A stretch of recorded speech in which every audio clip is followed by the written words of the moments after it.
A 32-year-old man is rushed through the doors of Farshat Central Hospital in Qena, Egypt.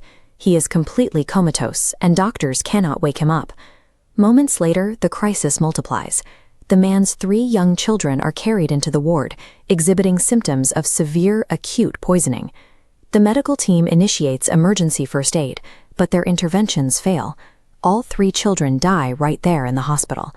The only member of the family left unharmed is the 26-year-old mother.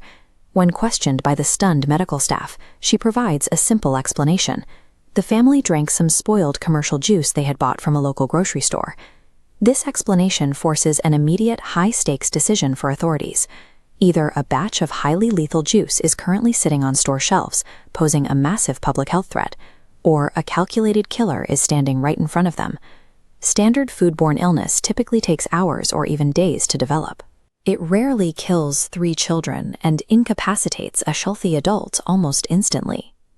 The victim's rapid escalation from consumption to coma and death does not fit the profile of a bad batch of juice. This timeline compares the typical progression of a pathogen found in spoiled food against the effects of a synthetic chemical toxin. Pathogens gradually multiply and attack the digestive system over time. The Qena victims, however, suffered rapid, systemic organ shutdown in a fraction of that time. Looking at this data, investigators desperately need an eyewitness to establish a timeline of exactly what the family consumed. But the father remains in a deep coma, removing the only reliable testimony that could either confirm the mother's story or expose it as a lie.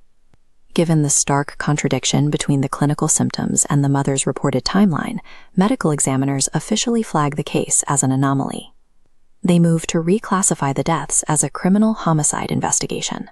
The local health inspectors step back, and the Qena Criminal Investigation Branch takes command of the scene. There is no physical evidence of a contaminated batch at the local store, and no witnesses to corroborate the purchase. With external environmental factors eliminated, the detectives turn their absolute focus inward, examining the single person who survived the ordeal without a scratch. Detectives begin pulling the mother's records, analyzing her behavior and tracing her recent communications to see if her background aligns with her story. They quickly find an anomaly in her social circle, a 26-year-old local driver. Records show the mother had been maintaining frequent, unexplained contact with him leading up to the poisonings. Further digging confirms the two were carrying on an illicit relationship. This discovery transformed the driver into a central person of interest, providing a possible incentive for the mother to remove her husband and children from her life. To prevent the pair from communicating and aligning their stories, security forces execute a coordinated, simultaneous arrest, taking them into custody. Placed in separate interrogation rooms, the suspects face intense pressure. The isolation tactic works. Unable to know what the mother is saying, the driver breaks protocol and offers a full confession. He outlines the exact mechanics of their plot. He admits that he procured a deadly toxin and that the two of them mutually agreed to eliminate her entire family to clear a path for their relationship. Detectives take the driver's statement directly into the mother's interrogation room. Confronted with the fact that her lover has already sold her out, her psychological defenses collapse, and she admits to everything. The physical evidence in the hospital rooms established that a crime had occurred, but the investigation was ultimately solved through behavioral analysis. Tracing the repeated, unexplained contact between the two suspects exposed the underlying connection that the poison alone could not reveal. To solidify verbal confessions into admissible evidence, Egyptian prosecutors require suspects to physically reenact their actions. During this walkthrough, the mother demonstrated exactly how she prepared 4 individual cartons of laced juice and then deliberately handed them to her husband and 3 children to drink. The completed reenactment and signed confessions are formally submitted to the public prosecutor, resulting in both suspects being remanded into custody pending trial.